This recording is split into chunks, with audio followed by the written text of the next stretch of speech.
Bonjour à tous, bienvenue sur cours. Dans ce cours, nous allons voir le Hachette, qui est une collection d'éléments où chaque élément est unique et se trouve dans la classe Java utile, comme les autres collections. Avant de faire des exemples, je vais vous expliquer à quoi ça sert le Hachette. La classe Hachette crée une collection d'objets qui utilise une table de hassage pour le stockage. Donc, une table de hassage stocke les valeurs. On leur donne une clé unique pour les identifier. Une clé unique ne peut pas être associée à deux valeurs, contrairement à HashMap qu'on a vu dans le cours précédent. Donc si vous le souhaitez, vous pouvez aller voir dans le cours précédent pour voir la comparaison entre le HashMap et le Hachette. Mais dans ce cours, nous allons essayer d'expliquer pour mieux comprendre le Hachette. Donc, nous allons faire un exemple. On va créer un objet de Hachette. Donc, H7, comme on l'a déjà vu, les génériques prend toujours des objets. Donc, nous allons mettre un string par exemple comme objet. Il faut bien retenir que ici on peut mettre un objet primitif comme un int ou un double, mais il faut mettre des objets. On va créer un objet voiture.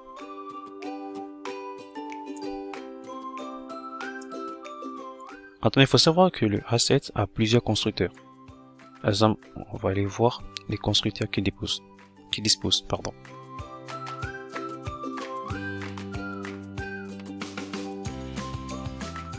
Donc là, nous avons un tableau qui permet de créer une liste vide. Une liste de Hachette vide. Il y a un autre constructeur, qui permet de créer une nouvelle set contenant des éléments de la collection C. Donc ici, notre variable C.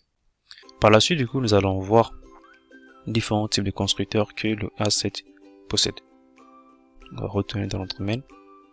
Donc là, on va créer des voitures. Donc pour ajouter une voiture dans notre Hachette, il faut tout simplement faire voiture.add. Et là, on peut mettre la marque comme la voiture BMW.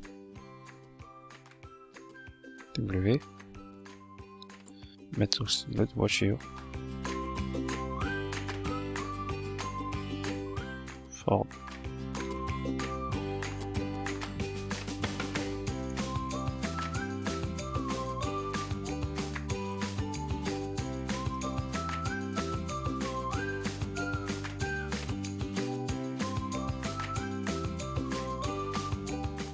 Et ainsi de suite. Et maintenant, pour les afficher, sprite.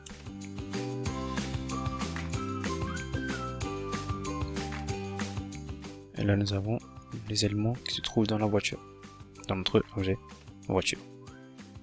Maintenant, pour vérifier si il y a un élément, BMW dans notre objet voiture, il faut tout simplement faire voiture.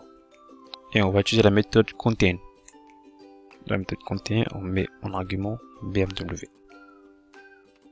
Il faut savoir que notre méthode contain nous retourne un booléen, donc true or false. Pour vérifier, on va tout simplement refaire un print dans lequel on va mettre notre à l'intérieur de notre print. Et là, on va avoir true dans notre terminal. True. Après, il faut savoir qu'il y a plusieurs méthodes que possède le Hachette. Donc, il y a la méthode clean qui permet de vider tous les éléments qui se trouvent dans notre objet voiture. Mais aussi la méthode size qui permet de retourner la taille de notre objet voiture. Et d'autres méthodes comme itérator que nous avons vu précédemment, mais aussi la méthode remove qui permet d'enlever un élément de notre objet voiture. Donc on peut enlever par exemple BMW et ensuite l'afficher voiture en gros.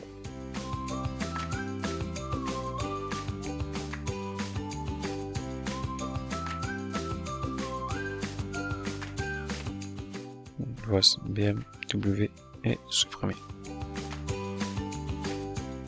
Pour aussi afficher la taille de notre objet.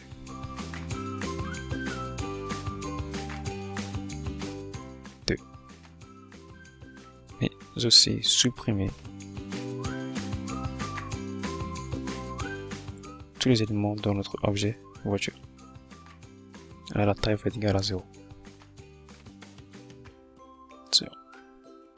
J'espère que vous avez compris ce bref explication sur le asset.